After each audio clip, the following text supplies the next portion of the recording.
mutual fund रे investment करिया को इच्छा अछि किंतु एसआईपी करी मासक मास ना गोटे थर करे लमसम पैसा दे देबे तो एटा बहुत ही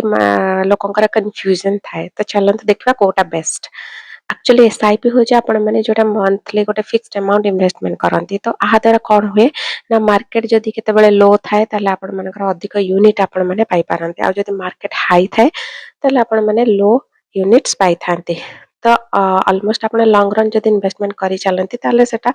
एवरेज प्राइस आपण मानकर मेंटेन बैलेंस हो जाए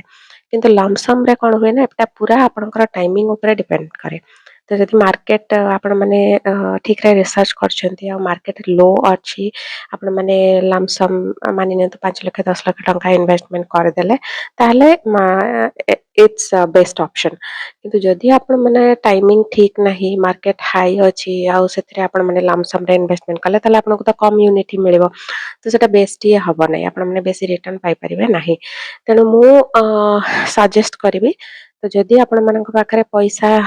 नाही ताले आपण एसआईपी ही करंतु बेस्ट आ जदि आपण मानक पाखरे पैसा अछि ताले आपण दीटा को कॉम्बो करंतु माने किछि पैसा आपण माने एसआईपी करंतु फिक्स्ड अमाउंट रखंतु मासक मास आउ किछि अमाउंट सपोज 3 लाख 5 लाख रो भी स्टार्ट करि परिबे तो गोटे लमसम रे देखि कि टिके मार्केट रिसर्च करि कि ना लो प्राइस थिला बेले से यूनिट आपण माने किनिया को चेष्टा करंतु ताले आपण हाई रिटर्न पाई परिबे कारण जदि लमसम रे भी इन्वेस्टमेंट करूछंती ताले हेई पारे आपण 3 लाख टंका जदि करूछंती ताले 12 वर्ष रिटर्न रे 5 वर्ष रे आपण माने 5 लाख 30,000 50,000 पर्यंत पाई परिबे किंतु जदि से 5,000 आपण एसआईपी रे करूछंती ताले आपण मानकर 12% रे 4 लाख टंका हबो 5 वर्ष रे तेणु ऑलमोस्ट आपण लाख टंकार प्रॉफिट पाइबे लमसम रे तो एटा टोटली डिपेंड करूछ आपण मानकर टाइमिंग ऊपर तेणु जदि आपण एही रिलेटेड रे किछि एक्स्ट्रा आपण माने चाहूछंती माने को म्यूचुअल फंड रे इन्वेस्टमेंट करिवे लमसम केते बेले करिवे